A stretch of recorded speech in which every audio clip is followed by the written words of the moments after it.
Bienvenidos al debate de France 24. Soy Santiago López González.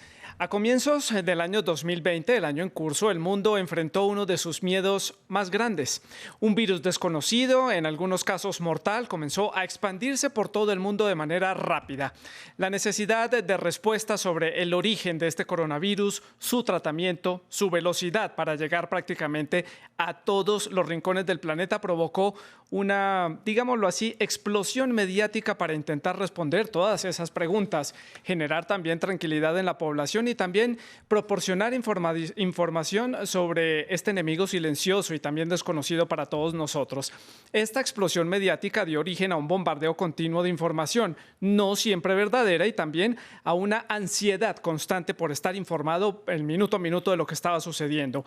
Este fenómeno o neoligismo lo podemos definir como infodemia. Es nuestro tema de debate hoy en France 24. Veamos primero algunas de las cifras para ponernos en contexto. Según la OPS, la Organización Panamericana para la Salud, la organización dice que, de acuerdo a un informe presentado el 1 de mayo, en los últimos 30 días, es decir, en el mes de abril, fueron subidos 361 millones de videos en YouTube que tienen las categorías COVID-19 y COVID-19. Desde que comenzó esta pandemia han sido publicados 19.200 artículos en Google Scholar y solamente en el mes de marzo hubo cerca de 550 millones de trinos que incluyeron términos como coronavirus, COVID-19 o COVID-19 o COVID-al-piso o raya baja 19 o también el término pandemia. Son cifras que nos dan cierta perspectiva de cómo se movió este tema en las últimas semanas en las diferentes plataformas de Internet. Para analizar este tema vamos a saludar a Zuliana Lainez. Ella es vicepresidenta de la Federación Internacional de Periodistas. Ella nos acompaña desde la ciudad de Lima, la capital de Perú. También está con nosotros el señor Sergio González. Él es psicólogo social y también es antropólogo, es también académico de la Universidad de Santiago en la ciudad capital de Chile. Es doctor en psicología, como ya lo decíamos, se encuentra en la capital chilena y también se encuentra unido a esta conversación Ariel Corgatelli. Él es especialista en tecnología y en redes sociales, se encuentra en la ciudad de Buenos Aires, en Argentina. Nos interesa mucho conocer su opinión, por eso los invito para que dejen todos sus comentarios a través de las redes sociales. Se las recuerdo, @France24-al-piso o raya baja ES y también @Santilogo. Deje todos los comentarios con la etiqueta numeral el debate F24. Pues ya tenemos algo de contexto, tenemos a los invitados, podemos comenzar entonces el debate aquí en France 24 y quiero comenzar entonces con Zuliana en la ciudad de Lima para empezar a definir este rompecabezas que vamos a tener que armar el día de hoy, y es cómo definir entonces la infodemia en este caso. Bueno, la infodemia fue un término que instauró desde febrero de este año la Organización Mundial de la Salud, justamente para referirse a la avalancha informativa que había en torno a la pandemia. Quizás, y para nosotros desde la perspectiva de los y las periodistas, más que la avalancha informativa, la preocupación la centramos en el tema de la desinformación, que no es un tema que vino con la pandemia, que es algo que ya sufríamos en la época prepandemia, pero que agudizada en una época en la que además vivimos la primera pandemia en época de redes sociales, lo que tenemos es fundamentalmente una disyuntiva entre la vida y la muerte. Una desinformación en este contexto se convierte en eso, y los periodistas y las periodistas, no solo en América Latina, a nivel mundial, si bien es cierto nuestro papel en medio de este escenario y desde siempre en la profesión ha sido contrastar, hoy nos vemos con más de un tercio de nuestro tiempo definido también a tener que estar desmintiendo bulos que circulan o en redes sociales o que nos llegan a las redacciones y cuya responsabilidad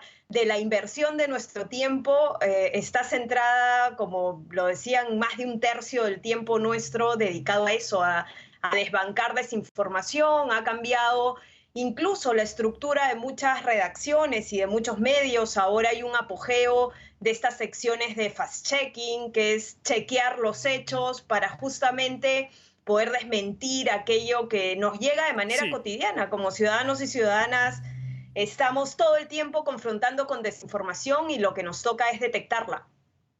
Doctor Sergio González, su opinión al respecto. ¿Cuál es la definición que podemos darle al término infodemia? La infodemia es, en términos muy directos y muy coloquiales, es una saturación de la información. Y esta saturación de la información se produce fundamentalmente, yo diría, por tres grandes causas.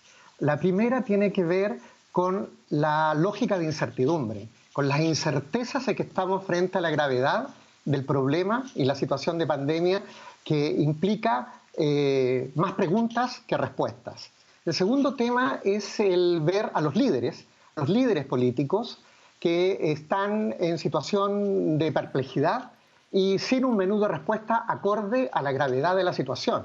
Tenemos en nuestro continente, en América Latina, que estos liderazgos están siendo enfrentados y confrontados en el mal manejo de la situación. Tenemos países como Brasil, por ejemplo, que es un ejemplo muy claro en que la población vive esta incertidumbre a partir también de sus líderes políticos. Y por otro lado, como estamos en una situación de una extrema gravedad en términos de lo que es la posibilidad de tener una solución al problema, como no se ve una solución al problema en el horizonte más cercano, la ciencia también ha mostrado sus dudas y sus tiempos más latos para buscar soluciones, como por ejemplo buscar el antídoto, buscar una vacuna. Todo este cuerpo de situaciones genera que las personas busquen comunicación, información, no solamente a través de las fuentes oficiales, sino que también de lo que llamamos la comunicación horizontal, la comunicación por redes sociales, que tiene aspectos positivos, pero aspectos muy negativos también. Y otra perspectiva de la mano de Ariel Corgatelli en la ciudad de Buenos Aires. Adelante, ¿cuál es su definición para este término desde su perspectiva? Miren, ya digamos, lo han dicho todos ellos, ya es como que no tengo ninguna definición al respecto. La información es muy abundante, lamentablemente es muy, muy complicado manejar toda la información que se está llevando a las redes sociales. Las redes sociales sirven para contactar gente, pero en estos momentos de pandemia están generando un inmenso caudal de noticias que son reales en algunos casos y en algunos casos no. Lo que pasa es que también la gente está abrumada por los medios tradicionales de comunicación, en donde están hablando continuamente de la pandemia y quizás hay otros enfoques que se pueden llegar a encontrar en otras redes. Entonces es por eso que hay que tratar de darle algo de importancia a la información que viene por fuera. Obviamente con un cierto, un menú de conciencia y una curación en cuanto a los contenidos, pero la verdad es muy saturada la información que tenemos. Pero esto no solamente es en la época de la pandemia, sino esto ya viene hace mucho tiempo. O sea, se están utilizando las redes sociales para tratar de brindar información falsa desde muchos estilos, y digamos la parte política es la que más lo utilizó en su momento con Cambridge Analytica, con Facebook, hace un par de años. Es muy complicado todo el tema de la curación de contenidos. Ariel, quiero que comencemos a definir términos puntuales porque genera un poco de confusión. Tal vez la línea divisoria es muy delgada entre términos como infodemia, fake news y false news. Son todos términos diferentes, están entrelazados, funcionan como un todo. ¿Cómo lo ve usted? Y funcionan bastante parecidos. Las fake news son las noticias falsas, es como la palabra lo dice. Realmente hay un montón de noticias que están circulando por internet. No entiendo las ganas que tiene la gente de crear ese tipo de informaciones, pero bueno, es algo que se genera de forma constante. Las deepfake también es un tema bastante complicado, que digamos está tomando en estos momentos más relevamiento en general. Pero digamos tienen un hilo conductor las tres puntas. Sí, doctor González, su opinión.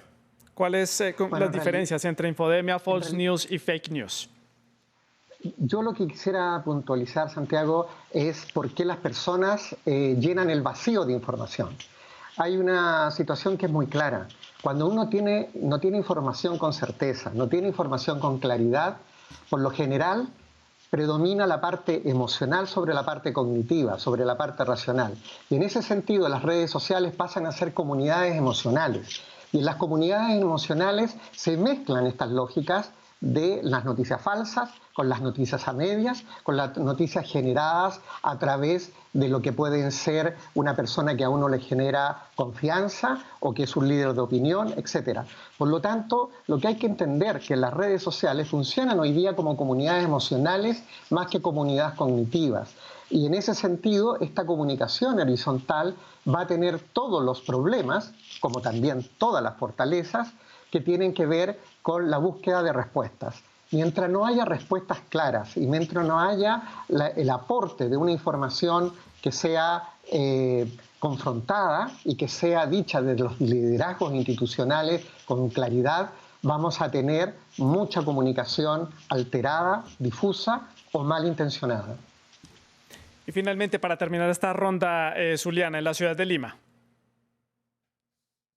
Bueno, nosotros Infodemia claramente es la sobrecarga de información, que esa puede ser verdadera o falsa. A los periodistas no nos gusta usar el término fake news porque las news las hacen los y las periodistas y nosotros siempre decimos de que el gremio no hace noticias falsas. Las noticias falsas las llamamos desinformación porque vienen siempre de centros o económicos o políticos o ideológicos que insertan de manera intencional información falsa para construir determinadas reacciones en la ciudadanía. A nosotros nos gusta llamarle desinformación porque creo que es una forma mucho más clara de entender este fenómeno que lo usan los gobiernos. Creo que cotidianamente vemos a Donald Trump que cada vez que ve que algo de la prensa norteamericana no les afín, siempre la califica como una fake news, ¿no? Y nosotros decimos, las news las hacen los periodistas, lo falso es desinformación y viene desde otros sectores políticos. Doctor González, usted mencionaba esa necesidad de información, esa necesidad de respuestas. Yo a eso le añadiría otro componente importante, sobre todo en esta coyuntura actual, y es el miedo, porque estamos ante un virus que no tenía precedentes en la historia, no sabemos bien su origen, no sabíamos su forma de actuar, ni los tratamientos, ni cómo nos iba a afectar y qué tan rápido iba a llegar a nuestros respectivos países. ¿Cómo entonces manejar una situación en donde hay miedo, donde no hay respuestas por parte de las fuentes oficiales creíbles que pueden ser los gobiernos o los organismos internacionales y hay todo este bombardeo de información? ¿Cómo manejar eso desde la parte psicológica? Lo primero que habría que decir, Santiago, creo yo, que es que hoy día vivimos una situación que para la mayoría de las generaciones vivas es una situación inédita. Lo más probable que cada uno de nosotros tenga una persona o conozca una persona que pueda morir o que conozca a un amigo o un familiar que posiblemente, producto del contagio, se acerque a la muerte. Eso es una situación totalmente inédita y que podríamos decir es generalizable para toda la población en el estado actual en que estamos, sobre todo en nuestro continente. Dicho eso, el tema de cómo afrontar, cómo generar resiliencia para poder enfrentar una situación de pandemia, lo primero que uno recomienda desde el punto de vista psicológico, si se quiere, es tratar de exponerse a fuentes confiables de información y que esas fuentes sean las mínimas. Una de las cosas que decimos y que puede ser muy impopular en un medio de comunicación es tratar de que las personas no estén expuestas permanentemente a información y a una sobresaturación de información. Por lo tanto, uno de los elementos de la cotidianidad más importantes para hacer en este estado de situación es informarse donde uno crea que tiene verdaderamente confianza, en líneas editoriales que sean para uno creíbles y que esa información sea restringida y no estar permanentemente expuesto a este bombardeo y a esta saturación de información. Yo diría que ese es el primer elemento de autocuidado y de protección frente a la saturación de información cruzada. Aparte de ese autocuidado que tiene que tener uno en cuanto a la información, Ariel, en la ciudad de Buenos Aires, también surgen preguntas por parte de la ciudadanía, del habitante común de nuestros países en América Latina, y es, ¿qué control hay en cuanto a esa información? Las redes sociales son muy libres y las personas pueden postear la información que consideren. No hay ningún tipo de control, porque luego entonces vemos la otra cara de la moneda y hay países como por ejemplo China o Vietnam o Rusia donde hay un mayor control de las redes sociales. Necesitamos de pronto entonces tener en nuestra región un mayor control, no al extremo como lo tiene China, pero sí un mayor control de lo que se publica en las redes para evitar este flujo de información contraria y este bombardeo. Hay un sistema de control, o sea, tanto Facebook como Twitter como dos redes principales, así que podríamos llegar a hablar, sacando de lado WhatsApp, que digamos todas las cadenas que se están enviando de forma constante, que es una información que va fuera de las redes sociales, pero que se divulga demasiada información. Tienen controles, hay controles marcados, por ejemplo también YouTube tiene controles marcados para tratar de desmotivar a los creadores de contenido en YouTube. Por ejemplo, tienen un sistema de curado para lo que tiene que ver la monetización. Si de repente se pone una información que tenga que ver con coronavirus o COVID, automáticamente el video queda desmonetizado para tratar de no generar tanta información y tantos videos como estabas hablando al principio, Santiago. Realmente eso se genera.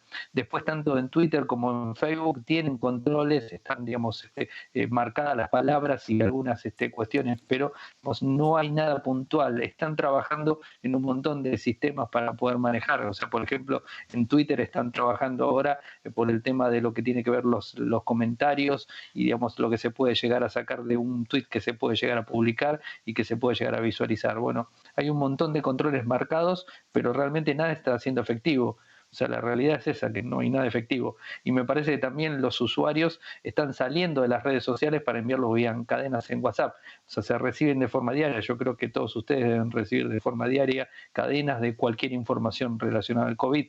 Pero, en forma política, y COVID es lo más importante que hoy estamos recibiendo. Zuliana, en la ciudad de Lima, la capital de Perú, ¿cómo han visto ustedes el manejo de esta información desde los habitantes, desde los peruanos que acceden a las redes o a los medios de información para obtener precisamente datos o información y confían en la información que hay allí? ¿Cómo desconfía uno entonces de la información o no, de lo que está publicado, de lo que está ahí? Si la fuente es, por ejemplo, el gobierno, pero sabemos que los gobiernos en algunos casos también meten su mano en las redes sociales para difundir mensajes puntuales, políticos o hacer alguna artimaña política que no es extraño en nuestra región. Sí, a mí me gustaría señalizar dos cosas, ¿no? Primero, de que coincido plenamente con quienes me antecedían, vivimos un tiempo de incertidumbre. En un tiempo de incertidumbre la gente busca información, pero hay un fenómeno que no es solo un fenómeno peruano. Hemos hecho una medición del consumo de medios desde también la Federación Internacional de Periodistas en la región, y hay un dato interesante, y es que la mayoría de plataformas informativas, los medios entre comillas tradicionales, la televisión, la radio, han duplicado o triplicado sus audiencias en esta época de pandemia. Y eso quizás tenga una explicación lógica, y es que en medio de este cúmulo de desinformación, la gente está volviendo a una fuente que tradicionalmente pudo ser una fuente confiable. Esto lo hemos dicho desde el campo de los periodistas, quizás sea la gran oportunidad del periodismo, de buen periodismo, para recuperar la confianza de la ciudadanía. Una de las cosas y quizás la mejor herramienta que tenemos para combatir desinformación debería ser el periodismo bien hecho, el periodismo que contrasta, el periodismo que no se queda en la fuente oficial, porque una de las cosas que detectamos en la pandemia es que la mayoría de nuestros gobiernos en la región tiende a enfocarse en que la única información válida es la información que viene de fuentes oficiales. Y los periodistas decimos, el periodismo no empieza ni termina en la fuente oficial. La fuente oficial es una fuente que hay que contrastarla con realidad, que hay que corroborarla, que hay que ver si los hechos en un hospital en medio de la pandemia, si el gobierno te dice que tiene 200.000 camas, en realidad está colapsado, tiene las 200.000. Eso nos toca mostrarle a la gente, y creo que una de las cosas que debería tener la ciudadanía presente es que todo lo que recibe debería dudar absolutamente de todo, ¿no? Creo que es la mejor forma de ubicar y detectar alguna noticia falsa, y que quizás debería recuperar la confianza en el periodismo profesional que por lo menos debería garantizar el hecho de poder contrastar la información que está compartiendo. Creo que es una gran oportunidad para recuperar a la gente, para recuperar la confianza en los medios frente a esta batalla que venimos desde antes de la pandemia afrontando contra la desinformación. Pero, Zuliana, también es momento para los medios hacer un poco de evaluación y juicio de su labor. ¿Hemos errado, nos hemos equivocado en el manejo que le hemos dado a esta coyuntura, a esta situación, o al igual que las personas simplemente caímos en el mismo agujero de la falta de información precisamente por ser algo completamente desconocido? ¿Cuál es esa autoevaluación que hace usted como periodista sobre los medios? Sí, lo primero que habría que hacer es autocrítica. Creo que hemos contribuido muchas veces desde un primer momento, desde el lenguaje y desde el enfoque y la propia selección de medios a contribuir a esta psicosis colectiva que se ha dado en varios de nuestros países. Aquí en Perú, por lo menos desde la experiencia nacional, hemos sido muy críticos con la actuación de muchos reporteros de televisión que, olvidando cuál es la función durante una pandemia del periodismo, prácticamente perseguían a la gente que salía a abastecerse de alimentos durante la cuarentena, o que perseguía a la gente cerca a los efectivos policiales y militares en las horas de toque de queda aquí en el país. Hemos sido muy críticos con eso, pero también hemos rescatado lo otro. Eso quizás es lo más visible, pero también rescatamos la labor que hacen los periodistas jugándose la vida todos los días en la calle, jugándose su propia seguridad y la de sus familias por mantener informada a la gente.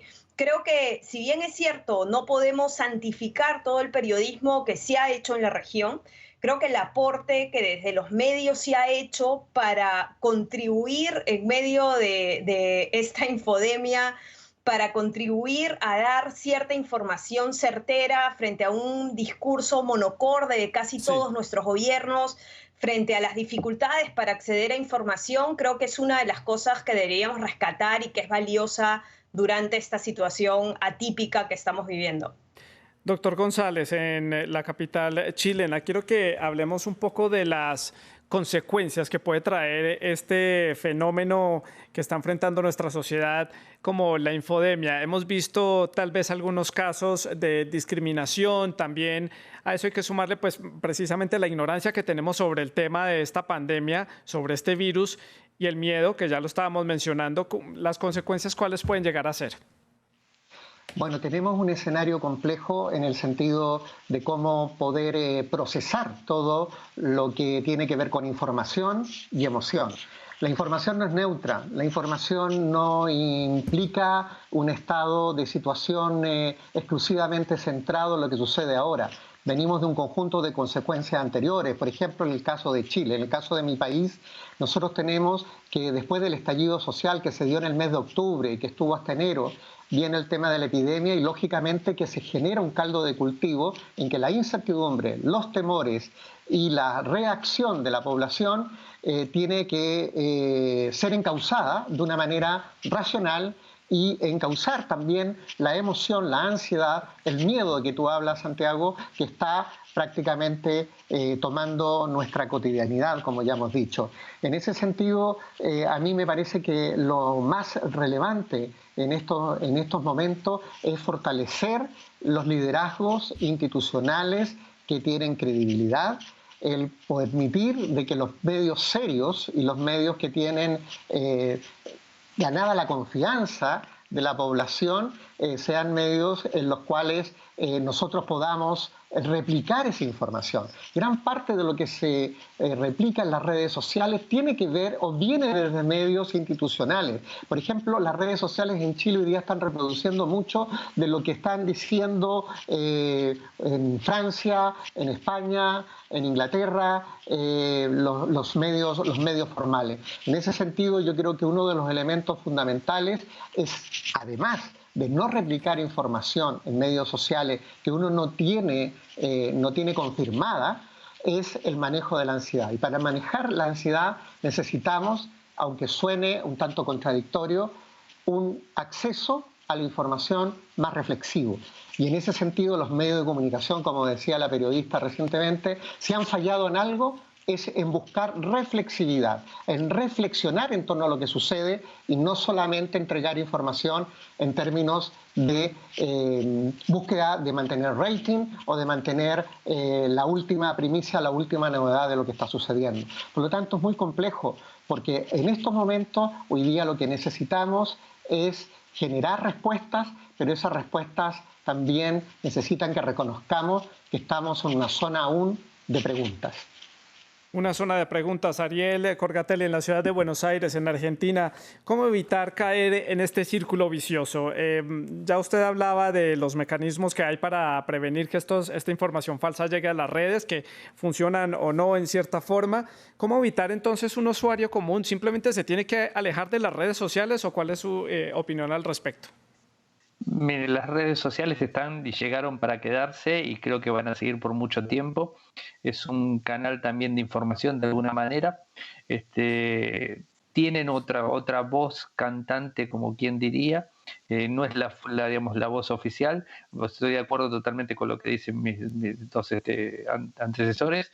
La información tiene que venir de buena fuente, pero realmente lo que tiene que ver con las redes sociales van a seguir siendo de esa misma forma. O sea, no va a haber muchos cambios. O sea, más allá de que se le pongan algún tipo de bloqueo, hay bloqueos de un montón de formas, pero no son suficientes para poder seguirlos. La gente tiene que tener un poco de sentido común. O sea, hay cosas que son totalmente ilógicas en las redes que recibimos, comentarios y todo, y tenemos que tener un poquitito de lógica.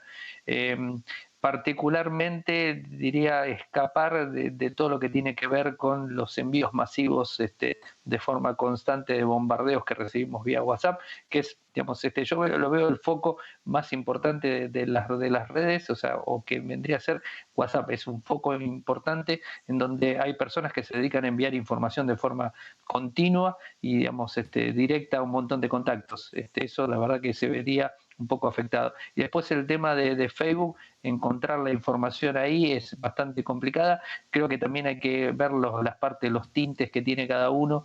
O sea, digamos, siempre tiene un tinte de alguna manera. Uno conoce sus contactos, Sí. Tiene que tratar de manejar los contactos de una manera, digamos, moderada, no tener, digamos, yo diría, no tener millones de amigos que van a tener millones de opiniones y nos van a llenar, digamos, de completo.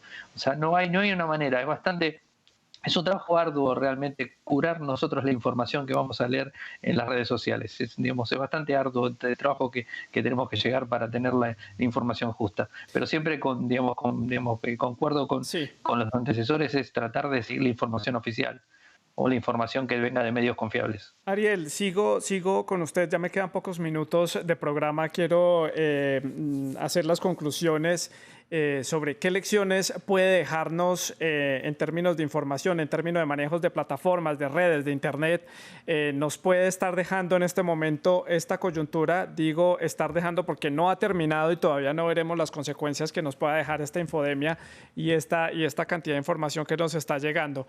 Entonces, ¿cuál es su conclusión? ¿Qué lección nos deja hasta el momento? Hasta el momento la conclusión que nos deja es cómo somos de creativos en las redes. Hay veces uno lee noticias que son totalmente descabelladas y, digamos, totalmente sacadas de contexto, en donde hay noticias, por ejemplo, por tomar un caso puntual, en donde he recibido muchos comentarios y he leído muchas veces de que el 5G es el principal factor del coronavirus, es el que genera el coronavirus.